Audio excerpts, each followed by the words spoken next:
Berjumpa kembali dalam renungan harian DMI Ebenezer. Karena Allah tidak menetapkan kita untuk ditimpa murka, tetapi untuk beroleh keselamatan oleh Yesus Kristus Tuhan kita. Mari kita berdoa. Sungguh besar kasih-Mu atas hidup kami, sehingga Engkau menjaga, melindungi dan menyertai langkah hidup kami.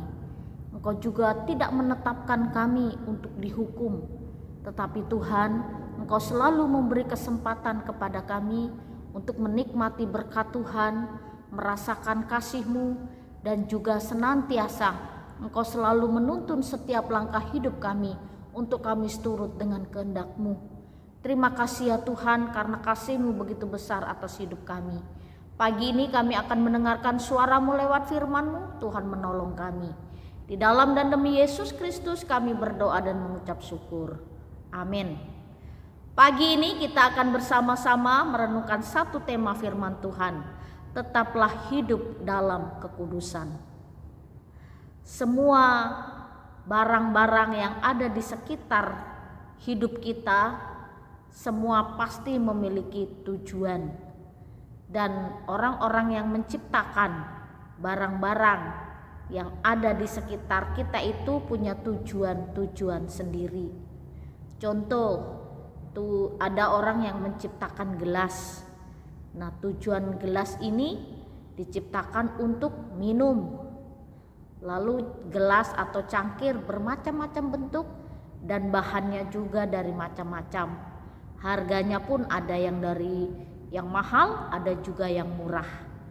Dan tujuan gelas ini diciptakan untuk kita bisa minum air putih, minum teh, dan minum kopi. Lalu pisau, orang menciptakan pisau juga untuk dipakai sebagai alat pemotong. Pisau juga banyak macam, ada yang pendek, ada yang panjang, ada yang tajam sekali, ada yang sedang-sedang. Lalu harga pisau juga ada yang murah dan ada yang mahal. Masih banyak lagi barang-barang yang ada di sekitar kita yang berguna. Dan tujuan semua barang itu diciptakan pasti ada gunanya dan ada fungsinya. Alat itu diciptakan oleh seseorang. Nah, Bapak Ibu serta saudara-saudari, Tuhan menciptakan kita juga punya satu tujuan. Tuhan menciptakan kita, menjadikan kita sebagai anak-anak Allah juga ada satu tujuan. Tuhan menciptakan kita dengan satu tujuan, supaya kita tetap taat dan setia kepada Tuhan. Lalu Tuhan juga menjadikan kita sebagai anak-anak Allah untuk kita tetap hidup dalam kekudusan. Jadi model dan teladan hidup kita bukan seorang pendeta, bukan tokoh-tokoh Kristen yang kita kagumi, tapi idola kita adalah Tuhan Yesus. Lalu Tuhan Yesuslah menjadi satu model dalam kehidupan kita. Tuhan Yesus pernah mengalami satu peristiwa di mana dia juga mengalami pencobaan-pencobaan dalam hidup, supaya dia tidak bisa menjaga kekudusannya sebagai Allah dan juga sebagai manusia.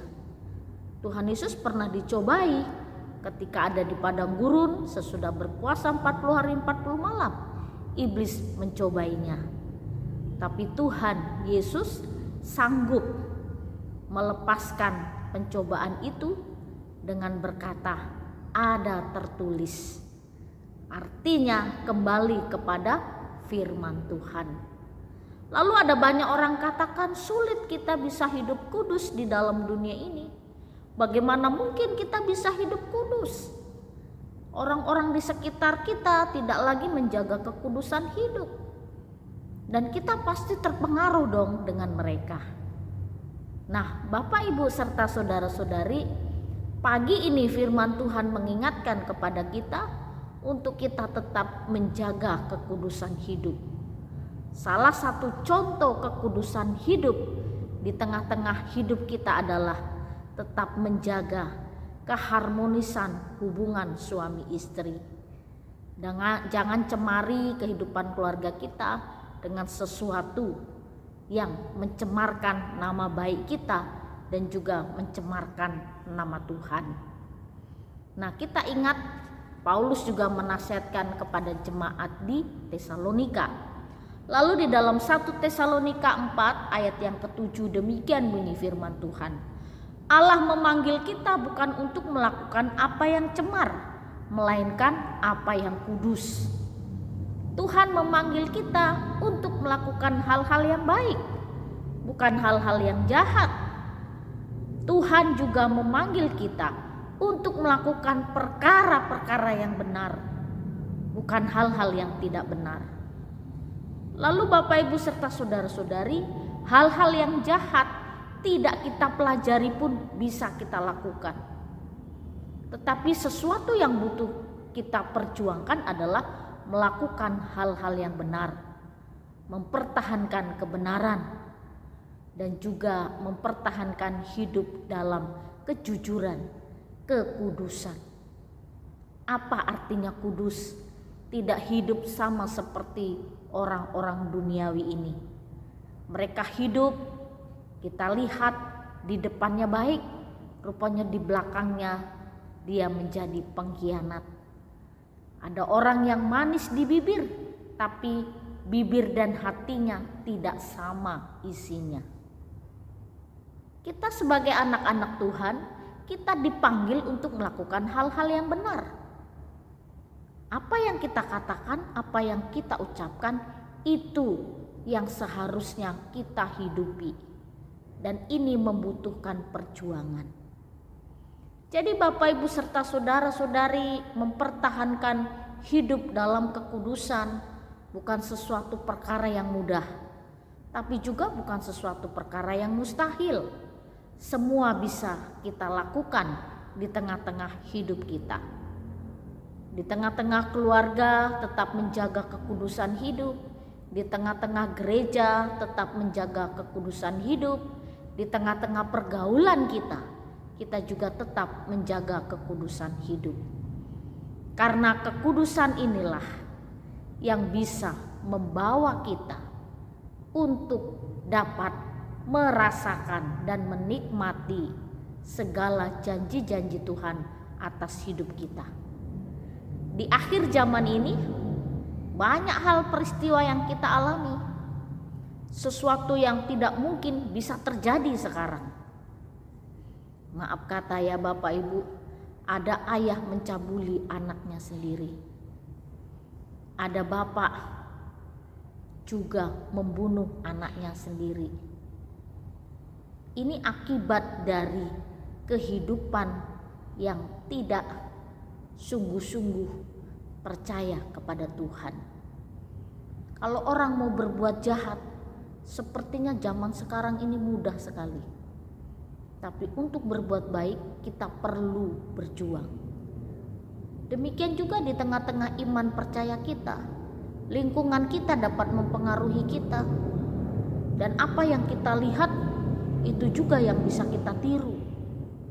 Tapi ingatlah, kembalilah kepada firman Tuhan. Tuhan Yesuslah yang menjadi figur dalam hidup kita. Dan Tuhan Yesuslah menjadi idola, menjadi guru, menjadi teladan. Karena hanya Tuhan Yesuslah yang sempurna. Dan kehidupan kita sedikit demi sedikit menuju kepada kesempurnaan hidup. Jadi Bapak Ibu serta saudara-saudari, mari tetap menjaga kekudusan hidup dengan terus bertekun di dalam Tuhan, berjaga-jaga senantiasa, sehingga kita terus diingatkan oleh Roh Kudus untuk tetap melakukan kebaikan, hidup dalam kebenaran, maka kita akan terus dapat menjaga kekudusan hidup. Kita berdoa. Benar Tuhan, ketika kami hidup benar di hadapan-Mu, melakukan sesuatu yang baik, melakukan sesuatu yang benar, maka kami dapat menjaga kekudusan hidup. Tolonglah kami ya Tuhan, untuk kami dapat menjaga kekudusan hidup di tengah-tengah iman percaya kami. Dan dalam masa penantian ini Tuhan, kami ingin tetap hidup berpaut kepadamu. Di dalam dan demi Yesus Kristus kami berdoa dan mengucap syukur. Amin. Selamat pagi, Tuhan Yesus. Bejana kasih-Mu, ajarku setia, seturut kehendak-Mu. Ini aku Tuhan, bentuklah hidupku, ajarku mengenal seluruh rencana